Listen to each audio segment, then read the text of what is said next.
नमस्कार जन उत्तराखंड में आप सभी का स्वागत है। मैं हूं प्रभात। बुलेटिन में आगे बढ़ने से पहले नजर हेडलाइंस पर।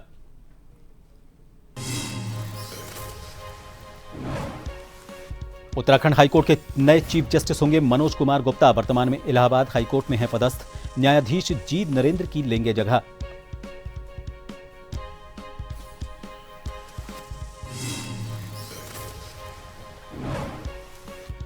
उत्तराखंड में एआई वीडियो पर सियासी संग्राम। बीजेपी कांग्रेस आमने सामने। कांग्रेस पर तुष्टीकरण का आरोप। हरीश रावत को दिखाया वीडियो में।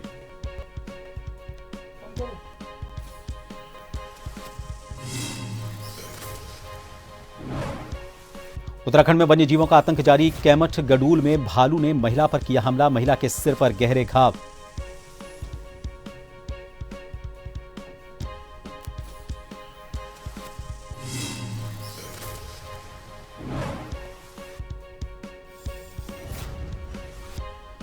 पौष अमावस्या पर हरिद्वार में आस्था का सैलाब। हर की पौड़ी पर उमड़ी श्रद्धालुओं की भारी भीड़। सुरक्षा और यातायात के किए विशेष इंतजाम।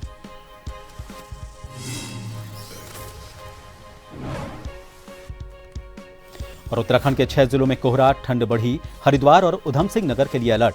फ्लाइट्स पर पड़ा असर।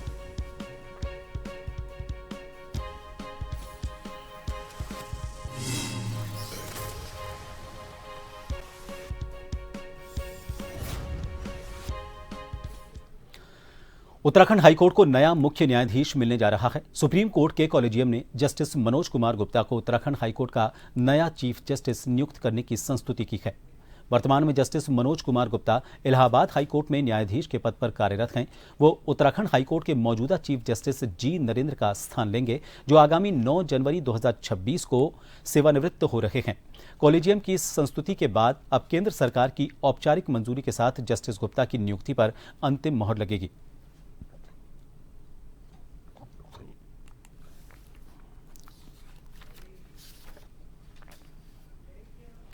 उत्तराखंड में बीजेपी द्वारा सोशल मीडिया पर पोस्ट किए गए एक एआई जेनरेटेड वीडियो को लेकर राजनीतिक हलचल तेज हो गई है। इस वीडियो में प्रदेश के पूर्व मुख्यमंत्री और कांग्रेस के वरिष्ठ नेता हरीश रावत को कथित तौर पर लव जिहाद और जिहाद शरणम गच्छामी जैसे शब्दों के साथ दिखाया गया है। मुख्यमंत्री पुष्कर सिंह धामी को बुलडोजर एक्शन से जोड़कर प्रस्तुत किया गया है। वीडियो सामने आने के बाद सियासी बयानबाजी भी शुरू हो गई है। इस पूरे मामले पर प्रतिक्रिया देते हुए बीजेपी प्रदेश महामंत्री कुंदन परिहार ने कांग्रेस पर तुष्टीकरण की राजनीति करने का आरोप लगाया।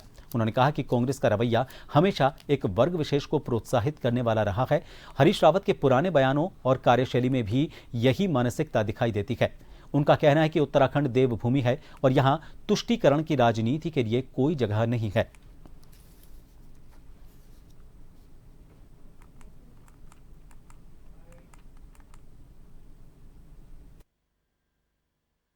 कांग्रेस का हमेशा हमेशा एक इस देश के प्रति एक तुष्टीकरण का जो भाव रहा है, वही कहीं न कहीं हरीश रावत जी ने भी अपने अनेक बयानों में, और जब वो मुख्यमंत्री थे तब भी उन्होंने इस प्रकार के जो कार्य किए हैं, तो उसके कारण से जो उनका वीडियो आया है, तो वो वीडियो कोई ऐसा असत्य नहीं है। उनकी मानसिकता यही है कि तुष्टीकरण के नाते ही कांग्रेस आगे बढ़ना चाहती है, और जबकि उत्तराखंड में इस तुष्टीकरण का कोई स्थान नहीं है। उत्तराखंड देवभूमि है और सनातन को हम लोग मानने वाले हैं, इसलिए एक वर्ग विशेष को हमेशा कांग्रेस प्रोत्साहन देती है, और उसी के कारण से कहीं न कहीं वो वीडियो आई है। बिंदु खत्ता को राजस्व गांव का दर्जा दिलाने की मांग एक बार फिर जोर पकड़ने लगी है। वर्षों से लंबित इस मांग को लेकर आज हजारों की संख्या में बिंदु खत्ता वासी तहसील परिसर पहुंचे। यहां उन्होंने सांकेतिक धरना प्रदर्शन किया और सरकार के खिलाफ अपना आक्रोश जाहिर किया। वन अधिकार समिति के तत्वावधान में आयोजित इस धरना प्रदर्शन में महिलाओं, युवाओं और बुजुर्गों ने बड़ी संख्या में हिस्सा लिया। तहसील परिसर में हुई जनसभा के दौरान लोगों ने मंच से अपनी समस्याएं और पीड़ा खुलकर रखी। प्रदर्शनकारियों का कहना है कि बिंदु खत्ता को राजस्व गांव का दर्जा दिलाने की लंबी लड़ाई के बावजूद सरकार अब तक अधिसूचना जारी नहीं कर पाई है, जिससे क्षेत्रवासियों में भारी निराशा और आक्रोश है।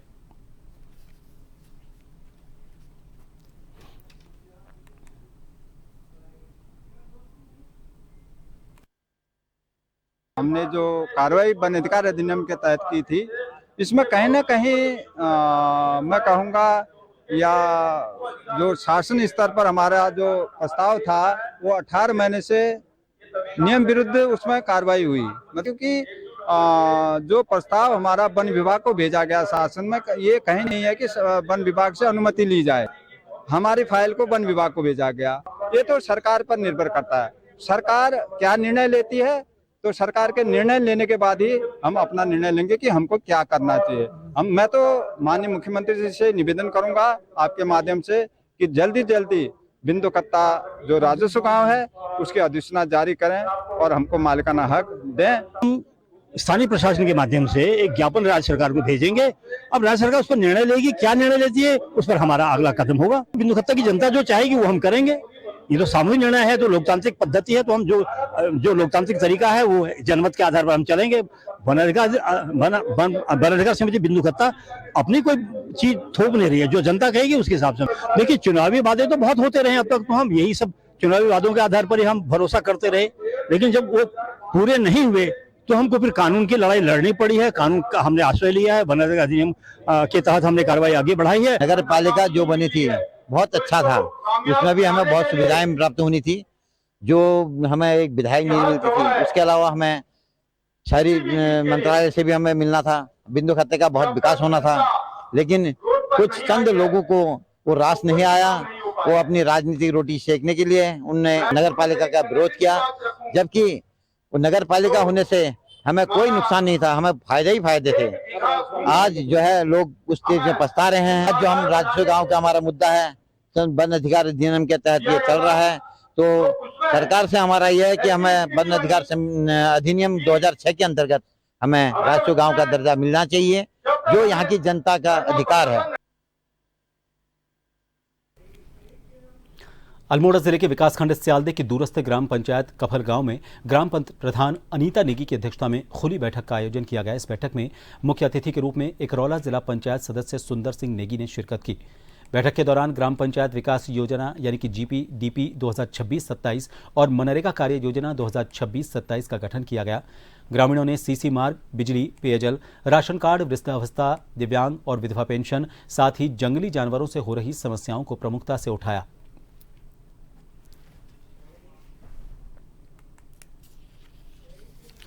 ग्राम सभा खुरपताल में खुली बैठक का आयोजन ग्राम पंचायत प्रांगण में किया गया। इसकी मुख्य अतिथि नैनीताल विधायक सरिता आर्या और ब्लॉक प्रमुख हरीश बिष्ट रखे। बैठक में तमाम सरकारी विभाग के अधिकारी मौजूद रखे। इसमें ग्राम सभा में जो काम हुए जाने हैं उन पर तमाम लोगों ने अपने अपने तरीके से विधायक और ब्लॉक प्रमुख हरीश बिष्ट को लोगों ने अवगत करवाया, जिसमें खुरपताल न्याय पंचायत के 10 ग्राम प्रधान और 5 BTC मेंबर उपस्थित रहे। इसमें ग्राम प्रधान खुरपताल हंसी नेगी ने ग्राम सभा के जनहित में काम करने के लिए जिला पंचायत उपाध्यक्ष देवकी बिष्ट, विधायक सरिता आर्या, ब्लॉक प्रमुख हरीश बिष्ट से बड़े काम करने की मांग की।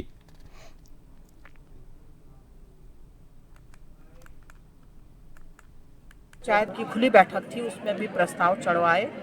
इससे पहले हम लोगों के आने से पहले खुली बैठक जो होती है उनकी वो हो रही थी, तो हमें भी अच्छा लगा इस बैठक में आज आकर कि सभी ने अपनी समस्याओं से हमें भी अवगत कराया, प्रमुख जी को अवगत कराया और जिला पंचायत की उपाध्यक्षा जी को अवगत कराया, और जो ग्राम प्रधान हैं उन लोगों ने आपस में अपनी जो उनकी समस्याएं होती हैं उनसे सभी को अवगत कराकर हम लोगों को भी अवगत कराया।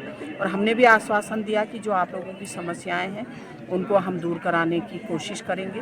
खुरपताल के द्वारा जो खुली बैठक की गई है, और खुली बैठक में सारा जो प्रस्ताव है सब खुले रूप पर रखा गया। कितना बजट है, क्या काम होना है, कितना पुराना पैसा बचा है, तो ये सब चीज़ जनता के सम्मुख रखा गया। और ये जो राजीव गांधी जी का जो सपना था कि 73वां संविधान संशोधन अधिनियम, जिसके तहत ये था कि आप गांव के लोग खुद अपनी मीटिंग करेंगे, खुद अपनी प्रस्ताव रखेंगे और खुद पैसे को खर्च करेंगे, उसके तहत आज यहाँ पर ये बैठक हुई। उसमें माननीय विधायक सरिता आर्या जी ने भी शिरकत की और जिला पंचायत उपाध्यक्ष जी ने भी शिरकत की। निश्चित रूप से ये एक मील का पत्थर साबित हुआ कि किस प्रकार से पंचायतों के अधिकार हैं, क्या कर्तव्य हैं, इस बारे में बताया गया। एक निजी अस्पताल प्राइमस की बड़ी लापरवाही सामने आई है।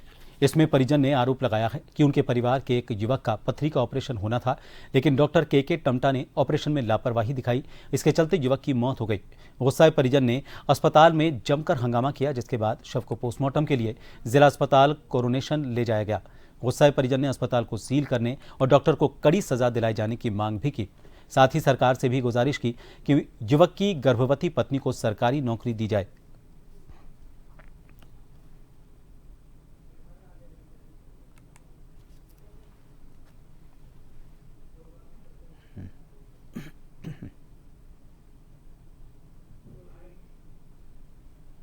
बेटा द्वारा दारू पी के ऑपरेशन किया जा रहा है। और जब मेरे रिश्तेदारों ने पूछा कि भाई जब वो बाहर आए ओटी से कि भाई साहब क्या हुआ डॉक्टर साहब, तो वो मुंह पे सिगरेट लगाते हैं और नशे की धुन में जाकर कि मैं अभी आता हूँ और वहाँ से फरार हो गए।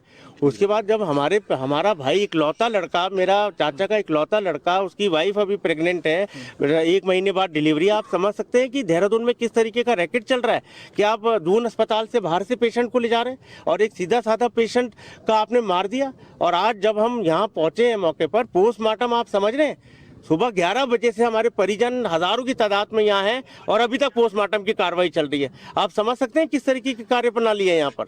दूसरी बात, हमें न्याय चाहिए। मैं स्पष्ट कह रहा हूँ कि ये हमारा पूरा सुनकर समाज है, अगर हमारे बच्चों को न्याय नहीं मिला तो हम यहाँ से बॉडी नहीं ले जाने वाले। हाँ, ये डॉक्टर टमटा जी हमें गुमराह करके ले गए प्राइमेक्स हॉस्पिटल में, वहाँ इन्होंने सर्जरी करी और उसके बाद ये सर्जरी छोड़ के बीच में से चले गए। इन्होंने बोल दिया कि पेशेंट को अटैक पड़ चुका है और हमें ये भी बीच में बोल के गए कि आप ब्लड का इंतजाम करो, और ये बोल के बाहर निकल गए। लगभग कितने बजे की बात है? 2:30 बजे की। तो क्या उनको पथरी का जो दर्द उठा था, आप डायरेक्ट पहले उसी अस्पताल में गए? नहीं, पहले हम उसमें गए थे, ये कामली रोड पे हॉस्पिटल प्रेम सुध में, वहाँ ले गए थे। उसके बाद फिर हम दून गए थे, दून में के बाद फिर हम वहाँ गए। कालाढूंगी थाना क्षेत्र अंतर्गत चौकी कोटाबाग के ग्राम सभा पतलिया गाजा में उस समय हड़कंप मच गया जब अज्ञात युवक ने खड़ी एक कार पर ताबड़तोड़ फायरिंग कर दी। फायरिंग की इस सनसनीखेज घटना से पूरे इलाके में दहशत फैल गई। बताया जा रहा है कि फायरिंग करने वाला युवक वारदात को अंजाम देने के बाद मौके से फरार हो गया। ग्रामीणों में डर और अफरा तफरी का माहौल देखते हुए तत्काल 112 नंबर पर पुलिस को सूचना दी गई। सूचना मिलते ही कालाढूंगी थाना पुलिस मौके पर पहुंची और पूरे इलाके को घेराबंदी कर जांच शुरू कर दी। पुलिस द्वारा घटनास्थल की बारीकी से जांच की गई। कार पर फायरिंग के निशानों की जांच की जा रही है। आसपास लगे सीसीटीवी कैमरों के फुटेज भी खंगाले जा रहे हैं ताकि आरोपित की पहचान की जा सके।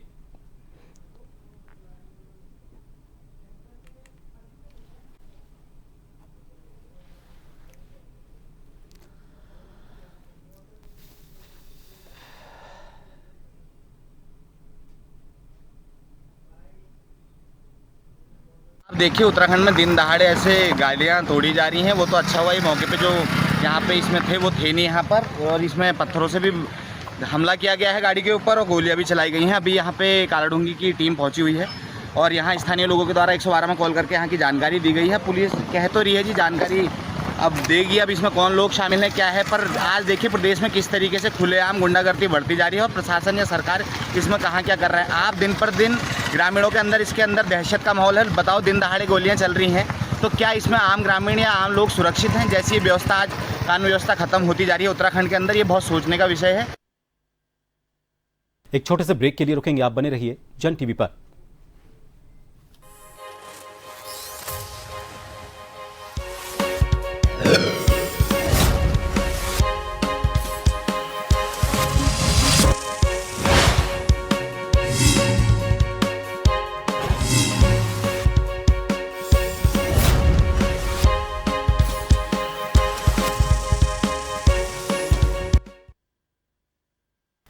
ब्रेक के बाद एक बार फिर आप सभी का स्वागत है। देहरादून के सेलाकुई से बड़ी खबर सामने आई है। यहां पर एक कॉलेज छात्र नशे का कारोबार चला रहा था। पुलिस ने आरोपी को भारी मात्रा में गांजे के साथ गिरफ्तार किया। आरोपी निजी हॉस्टल में रहकर छात्रों को नशा सप्लाई कर रहा था। आरोपी के पास से 3 किलो 291 किलो माफ कीजिएगा, इस पूरे मामले में इस छात्र से 3 किलो 291 ग्राम अवैध गांजा बरामद किया गया है। आरोपी की पहचान लल्टू कुमार मेहता निवासी मधेपुरा बिहार के रूप में हुई है। वो सेलाकुई क्षेत्र के एक इंस्टीट्यूट में एग्रीकल्चर का छात्र है।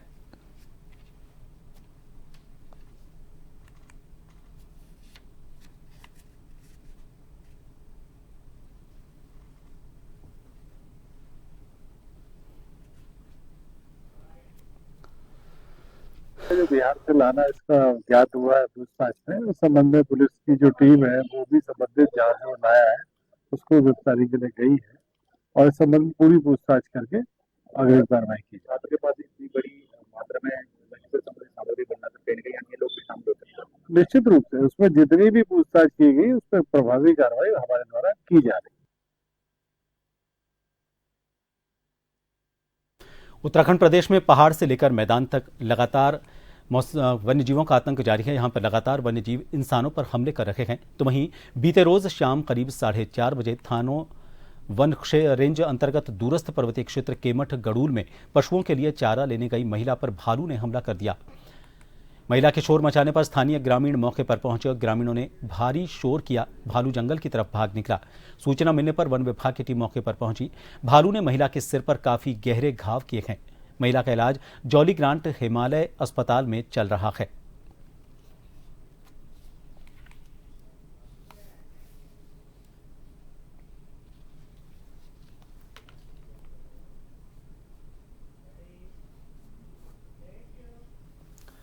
पीएमश्री केंद्रीय विद्यालय नंबर 1 रुड़की में राष्ट्रीय कैडेट कोर की शुरुआत के बाद विद्यालय परिसर देशभक्ति और अनुशासन के रंग में रंगा नजर आ रहा है। एनसीसी शुरू होते ही छात्र छात्राओं में खासा उत्साह देखने को मिल रहा है।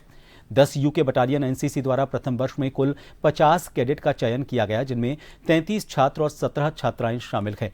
चयनित कैडेट को आज विद्यालय परिसर में विशेष प्रशिक्षण दिया गया। प्रशिक्षण के दौरान कैडेट को फिजिकल ट्रेनिंग, ड्रिल के साथ साथ क्लासरूम लेक्चर भी दिए गए, जिसमें उनसे अनुशासन, नेतृत्व क्षमता और देश सेवा की भावना विकसित करने को लेकर बात की गई। प्रशिक्षण देने पहुंचे एनसीसी अधिकारियों ने बताया कि सभी कैडेट में गजब का जोश, ऊर्जा और सीखने की ललक देखने को मिली।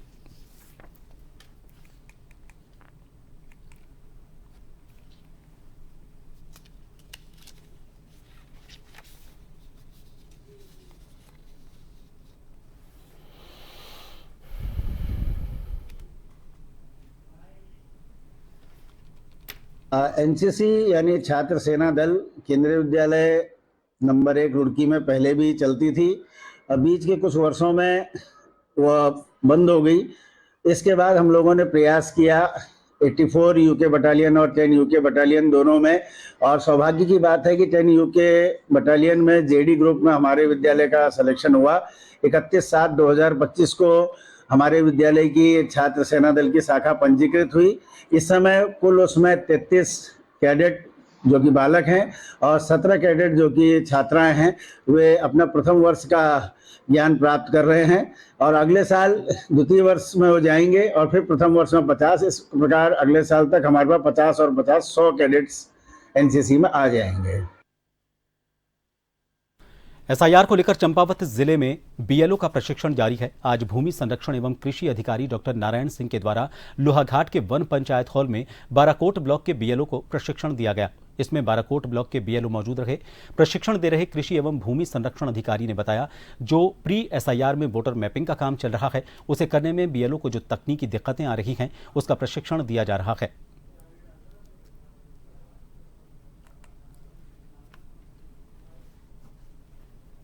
प्री एसआईआर का जो काम चल रहा है स्टेट में ना, उसी के क्रम में हम जो हमारे बीएलओज हैं, अभी वोटर्स की मैपिंग का काम चल रहा है बीएलओ ऐप पे। उस ऐप में मैपिंग करने में जो इनको तकनीकी दिक्कतें हमारे सामना कर रहे हैं, उसके संबंध में प्रशिक्षण हम दे रहे हैं कि कहीं पे कोई तकनीकी समस्या आ रही तो उसको कैसे करना है। उसी संबंध में आज यहाँ पे हमने प्रशिक्षण रखा है लोहाघाट विधानसभा का। कल हम आज बाराकोट तहसील के हमारे बीएलओ यहाँ पे आए हैं। कल हमने लोहाघाट वालों को दिया था, परसों पार्टी वालों को दिया था, ताकि ये अधिक से अधिक वोटर्स को त्रुटिपूर्ण ढंग से उसमें मैप कर लें। मैपिंग हमारी अच्छी हो जाएगी तो एक्चुअल जो एसआईआर के समय पे हमारा जो एसआईआर का काम है फिर वो बहुत सुगमता से हो जाएगा। उत्तराखंड की राजधानी देहरादून में वायु प्रदूषण लगातार सेहत के लिए हानिकारक हो रहा है। देहरादून का AQI 290 के पार पहुंच गया है। उधर मौसम वैज्ञानिकों का कहना है कि आने वाले दिनों में कोहरा छाने से मैदानी इलाकों की आबो हवा और भी खराब हो सकती है। पेश है एक रिपोर्ट। अपनी स्वच्छ आबो हवा के लिए पहचान रखने वाला देहरादून की वायु आजकल बेहद खराब हो गई है। बुधवार को इस साल का सबसे प्रदूषित दिन रहा है।